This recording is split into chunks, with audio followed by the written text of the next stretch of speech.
We're finally going to make bread from our own sourdough starter.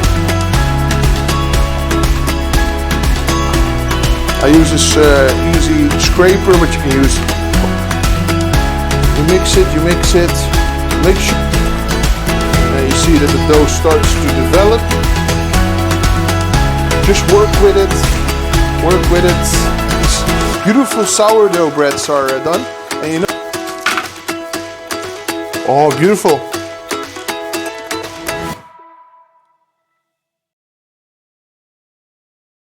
Welcome everybody, welcome to lesson number 4. We're finally going to make bread from our own sourdough starter.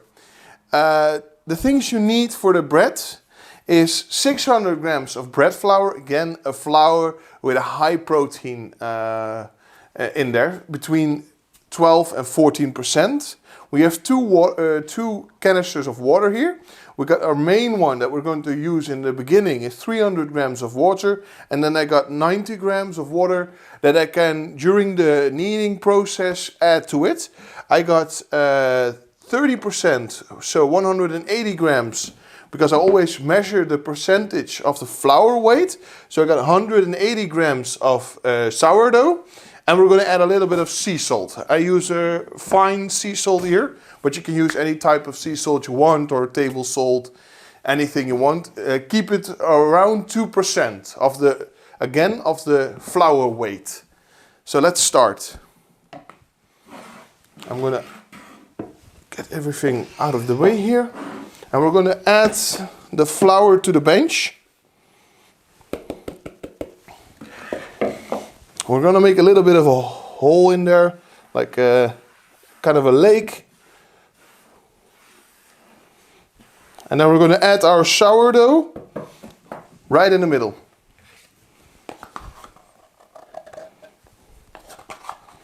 I use this easy scraper, but you can use almost anything for it. So, and then we're going to add the 300 grams of water to it.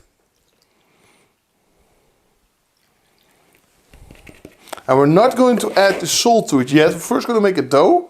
And then when we're kneading the dough, we're going to knead the salt through, because our sourdough starter won't like the salt, because salt will pull out humidity, so the water out of the sourdough starter, and it will work less. So you get less work in your dough.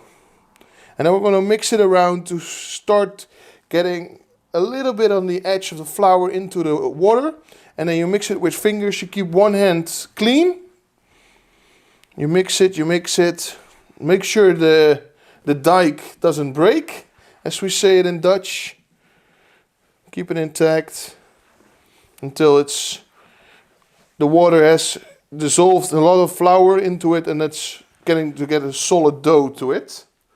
So every time you just reach out and you get a little bit in flour mixed in with the water and the sourdough starter. And then it's starting to thicken up. And then when it's thick enough, you can, and out of this recipe you get almost 2 or 3 large, really nice breads. And you can make the recipe as large or as small as you want. Now you see that the flour is starting to pick it up. And then I use the scraper again to get everything in the middle.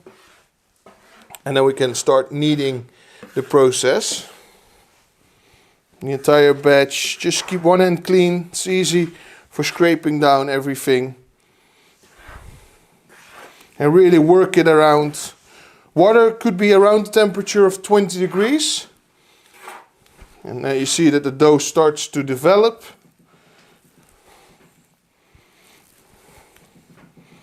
And then we're just going to mix it until the flour is completely dissolved in it. And then we're going to let it rest. Because you don't need to work the gluten as hard as you see on a lot of places. But that's the industrial way of working with bread, is you work the gluten around.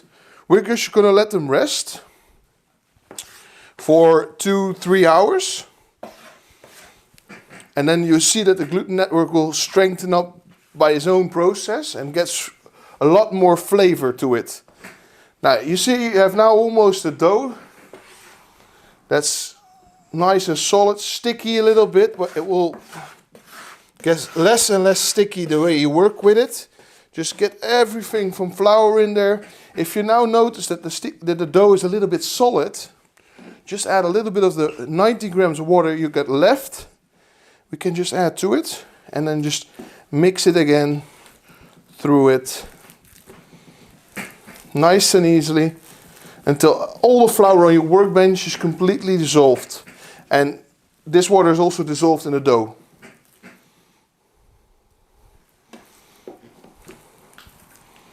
And why are we adding water at the end? Is the flour and the gluten will take on much more water if you do it this way than in the initial phase. If you add everything in one go, it will not hold up the same amount of water than you have than when you're adding it in this phase to it. Dough is getting really sticky. Just work your way through it.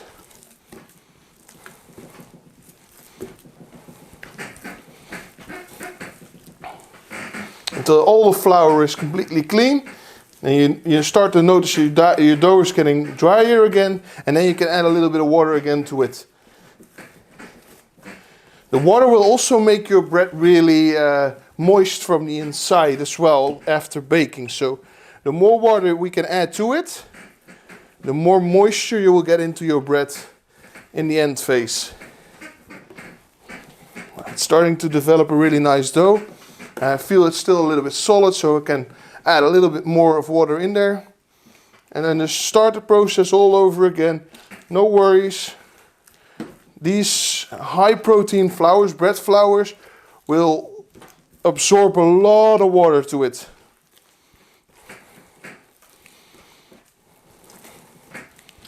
Now you think, oh, it's too wet, sticks to the surface.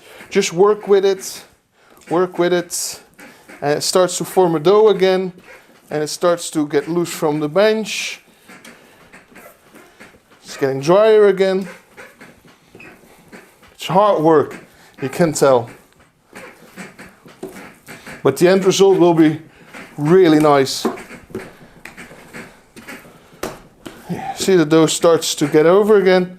And then we're going to do a little bit slap and fold. Slap, fold, slap, fold.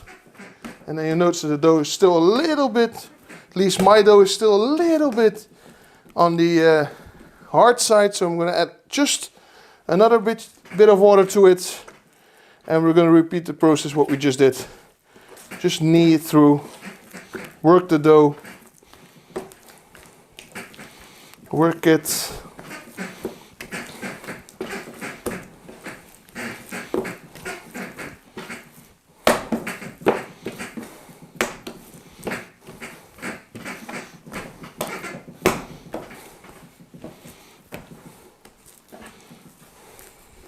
Just work around with it, get your surface clean. Use the scraper if you want, if you got one, or anything else that you can scrape the table clean with. Just add it to your dough. It's all flavor, all ingredients. Still a little bit wet, so work with it, and then you see the dough starts to develop.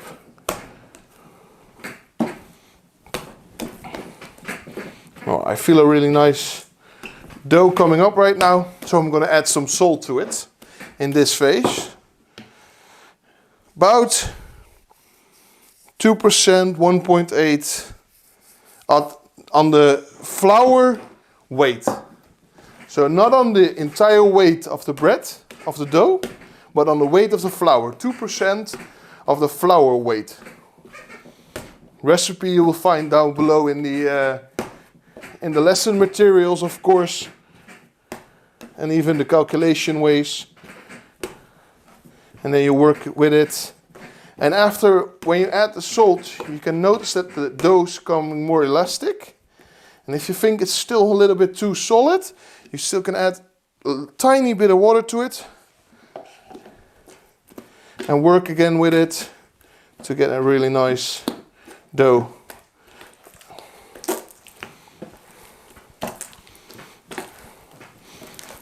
This way you can add just really a large amount of water to it.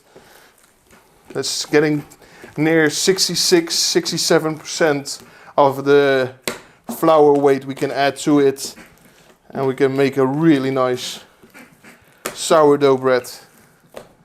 Ideal, easy to make at home. It's like how they did it back in the days. Now you think again, oh, it's really wet.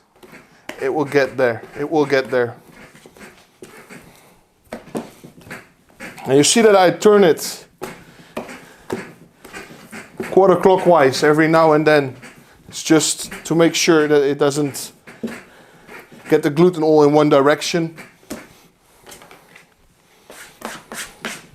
Get the scraper again out, and then we're going to do a little bit slap and fold to get the dough works. And then you see it getting less sticky and sticky every time you work with it. That's the gluten that starts to dissolve everything into it. And then we're going to make the bench one more time completely clean. Add it to your dough.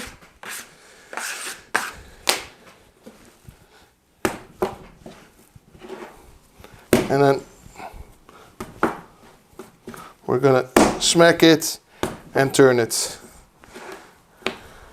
Get some tension onto it, not a lot, and then you're just going to add it into a bowl, clean your hands, add it to the dough, and we're going to lightly flour the bowl, and then add the dough in there, let it rest for 1 hour, and then we're going to do the next steps in this process. We're going to lightly flour the surface of the bowl, a little bit on the dough itself, like this, and then we're just going to add it with some tension to the bowl. Just let it rest. Put a towel on there or a piece of plastic that it doesn't dry out, that it doesn't create a skin. I always use these kitchen towels, and let it rest for an hour like this. The dough has been rested now for 1 hour. We're going to take the cover off, and you see a puffed up dough now. We're going to get it loose from the bowl where it's resting in. Get it on your work surface. Perfectly like this. The exit is a really nice. I got this metal scraper. I always use to cut down the dough. We're going to make 2 large breads of these. So we're going to cut it in half. Don't work too much with it. What we're just going to do is we're going to fold it over. Just ever slightly fold it over. Fold it over. Fold it over and fold it right in there. Turn it on its side. And then with your palm of your hands, the sides of your palm of your hand, you're just going to spin it around a bit to get it on tension. And when you know it's getting on tension, is when the surface is nice and evenly, and it gets some pressure to it. So when you push it, it will spring back immediately, like this. Here it stays. Like the difference between this dough and a tension dough, is you see that the hole sticks. This one puffs up immediately.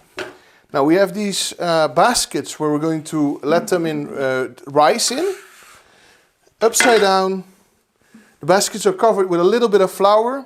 In this case I used rye flour, but you can also use just your normal bread flour or semolina or any other type of flour decoration you want. And here we're going to do the same. Just fold it over to get some tension on it.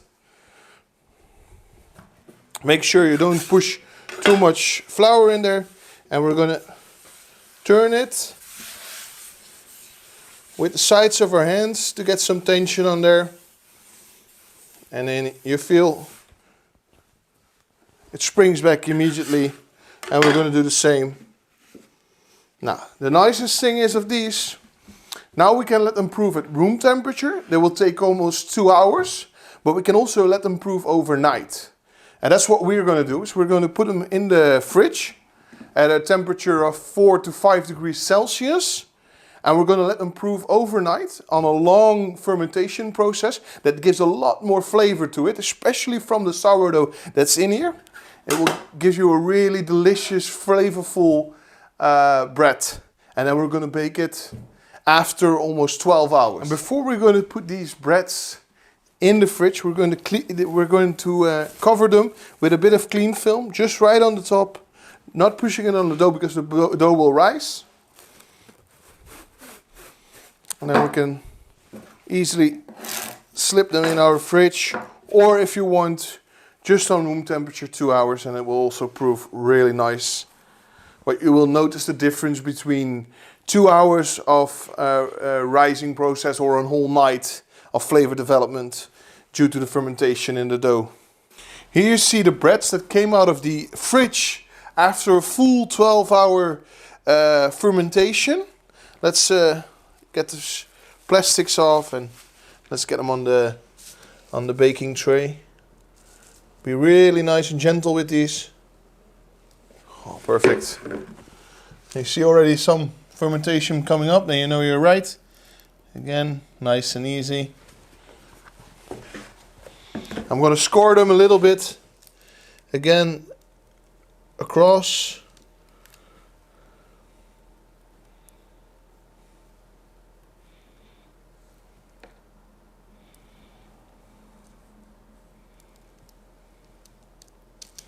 Perfect. Now we're going to bake them in an oven of 260 degrees. When we put them in the oven, we're going to decrease the oven to 220 and then bake them for half an hour, 30 minutes.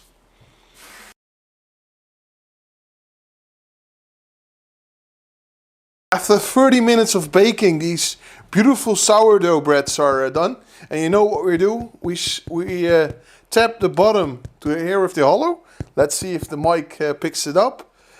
These are perfect. Let's cut them to see the inside. Oh, nice. Oh, beautiful. Little bit coarse in the top, but really nice fermentation. Steaming hot. Smells beautiful. It smells wonderful. So see you next lesson. Hopefully they look similar to this. And let's bake some more bread together. Thanks.